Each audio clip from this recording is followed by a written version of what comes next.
अगर ये constitutional duty है किसी एक को डीटी को फेवर करने की, फिर सेकुलरिज्म को क्या होगा बताइए इस जजमेंट के बाद। तो ये जजमेंट कॉन्स्टिट्यूशनल वैल्यूज के मुताबिक नहीं है। तो सबसे पहली बात तो यह है कि 700 साल से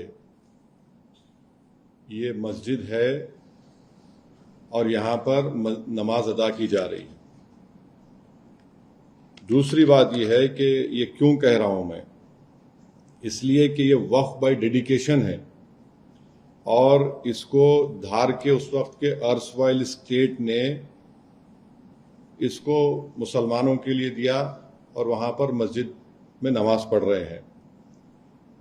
दूसरा पॉइंट यह है कि 1904 में कलेक्टर ने इसको रिलिंक्विश किया और वो एक्ट था सेक्शन 4 and 13 ऑफ 1904 एक्ट। तीसरा बात यह है जो आपको समझने की जरूरत है, जो हम पे उंगली उठा रहे हैं, धार स्टेट गजीट है 1935 का, उसमें ये बताया गया है कि ये जगह मस्जिद है और गवर्नमेंट ने इसको रिलिंक्विश किया, गार्डियनशिप से मुस्लिम कम्युनिटी को दिया और फिर 1985 में ऑफिशियल गजीट एंट्री नंबर 62 में उस वक्त के 1954 एक्ट के तहत बंद करो भाई 1952 एक्ट के तहत ये वक्फ की गजीट भी है। पांचवी बात यह है कि ये प्लेसेस ऑफ वर्शिप एक्ट के भी खिलाफ है। 1991 प्लेस ऑफ वर्शिप अब क्या बोलता है सेक्शन 4 उसका, कि जो मस्जिद का, मंदिर का, गुरुद्वारे का या बौद्ध धर्म के जो भी जिस धर्म जो 15 अगस्त 1947 की थी उसको चेंज नहीं किया जा सकता। छठी बात यह है कि एएसआई का कानून है जो ये कहता है कि आप किसी भी प्लेस ऑफ वर्शिप के नेचर और कैरेक्टर को चेंज नहीं कर सकते। अब आप आ जाइए कि अब आपने कहा एएसआई ने 1951 में और 1952 में ये क्लैरिफिकेशन दे चुकी है कि ये मस्जिद है और उस वक्त उन्होंने एएसआई ने रिजेक्ट किया था इसको कि जो वहां पर भोज उत्सव मनाना चाहते थे। 51 और 52 का एएसआई के ऑर्डर है। अब आप आ जाइए कि ये जजमेंट हम इसको एरोनियस क्यों मानते हैं इस जजमेंट को, क्योंकि कोर्ट ने जैसा मैंने भी कहा 1935 के धार स्टेट एग्जीक्यूटिव को स्टेट गेजेट को नजरअंदाज कर दिया, 1985 के वक्फ रजिस्ट्रेशन को उन्होंने नजरअंदाज कर दिया और जो प्लेस ऑफ वर्शिप एक्ट है उसको भी उन्होंने नजरअंदाज कर दिया। और साथ ही साथ ये जो आर्गुमेंट है कोर्ट ने उसको भी कबूल नहीं किया कि 1935 के नोटिफिकेशन को जो लॉ था उस वक्त under article 372 the constitution of India, ये लॉ था उस वक्त, और उन्होंने सिर्फ उसको बोला कि ये मेयर एडमिनिस्ट्रेटिव अरेंजमेंट। ये क्या बात है? मेयर एडमिनिस्ट्रेटिव अरेंजमेंट जो है वो किसी कॉन्स्टिट्यूशनल प्रिंसिपल्स को ओवरराइड नहीं कर सकता।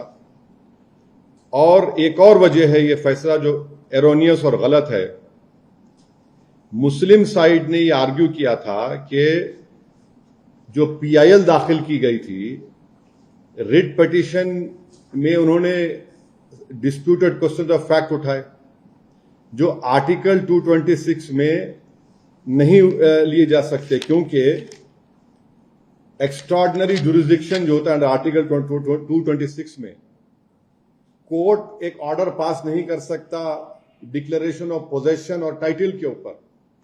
और एक और बात जो आपको समझने की जरूरत है कि ऑलरेडी एक सिविल डिस्प्यूट केस चल रहा है टाइटल का, उसको भी कोर्ट ने नजरअंदाज कर दिया।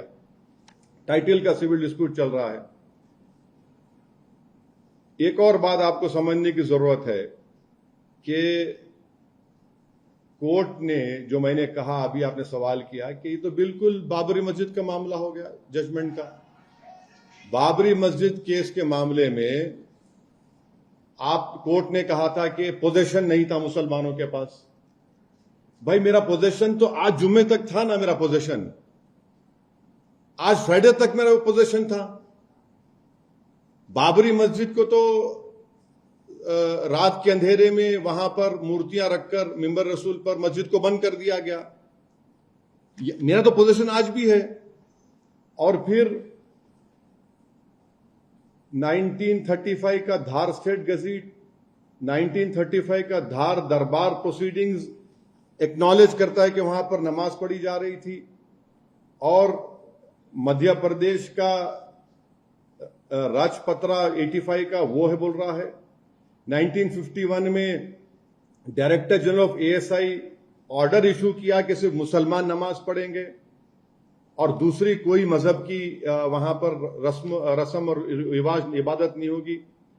और फिर मेजर सीई लुआर्ड जो एक ब्रिटिश इराक ऑफिशियल था, उसने 1912 में कहा कि भोजशाला एक मिसनॉमर है नाम और इनएक्यूरेट नेम कहा। फिर वहां पर वजू करने की एक टैंक है, वजू के लिए जो नमाज पढ़ने से वजू करना पड़ता है। तो इसीलिए अगर आप देखेंगे इसी जगह पर, इसी मुकाम पर बैठकर मैंने आप तमाम से कहा था, शायद वो जितने जर्नलिस्ट अभी हैं वो हैं यहां पर, मैंने कहा था कि बाबरी मस्जिद राम मंदिर का जजमेंट गलत जजमेंट है जो आस्था की बुनियाद पर दिया गया है। और मैंने कहा था कि ये जजमेंट जो आज उस वक्त आया था, ये ऐसे कई चीजों को खोल देगा। तो उस वक्त कई लोग मुझसे कहे थे कि ओवैसी तुम खामोश बैठो। मैंने कहा आज खामोश बैठेंगे जो खामोश बैठने के लिए मुझसे कह रहे हैं। आज देख लो आज क्या हो रहा है। जिस जजमेंट का मैंने हवाला देकर कहा था कि देखो ये जजमेंट से कई चीजें खोली जाएंगी।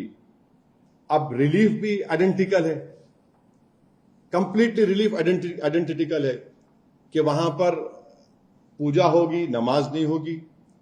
और अगर आपको चाहिए, क्या कहा कोर्ट ने, in order to secure the religious rights of the Muslim community and to ensure complete justice between parties, in case the respondent number 8 submits an application for allotment of suitable land within Dhar district for construction of a masjid or place for prayer, the state government will consider said application in accordance with law. Where is the question? कहां सवाल पैदा होता जमीन पूछने का? मैं 700 साल से वहां पर नमाज पढ़ रहा हूं। कोई पीआईएल डालता है 226 में और court can not pass an order on declaration of possession और टाइटल। आप टाइटल दे देते हैं उनको जबकि सिविल सूट चल रहा है उसका। तो ये एब्सर्ड जजमेंट भी है, एरोनियस जजमेंट भी है। और एक अजीब व गरीब बात इसने जजमेंट में कही गई है कि secular state has a constitutional duty even to provide basic communities to pilgrims, the preservation of purity and pristine character of deity. So ये भी it violate successive supreme court judgments that say that ये वो supreme court judgement कहता है कि the Indian state जो है सब रिलीजन को इक्वली ट्रीट करना चाहिए। अगर ये कॉन्स्टिट्यूशनल ड्यूटी है किसी एक को डीटी को फेवर करने की, फिर सेकुलरिज्म को क्या होगा बताइए इस जजमेंट के बाद। तो ये जजमेंट कॉन्स्टिट्यूशनल वैल्यूज के मुताबिक नहीं है। जो बाबरी मस्जिद राम मंदिर का जजमेंट आया था वो सिर्फ एक धर्म को प्रेमेसी दे रहा है और दूसरों के जो वर्शिप है उसको आप खत्म कर रहे हैं। और एक बात यह है कि ये जजमेंट एक फ्लड गेट्स खोल दिया है। अब कल कोई भी जाएगा कि प्लेस ऑफ वर्शिप एक्ट की तो अहमियत खत्म होते जा रही, जबकि प्लेस ऑफ वर्शिप एक्ट को राम मंदिर के बाबरी जजमेंट में सुप्रीम कोर्ट ने कहा था उसको बेसिक स्ट्रक्चर से जोड़ा था, वो भी आपने आज कोर्ट ने उसको भूल गया।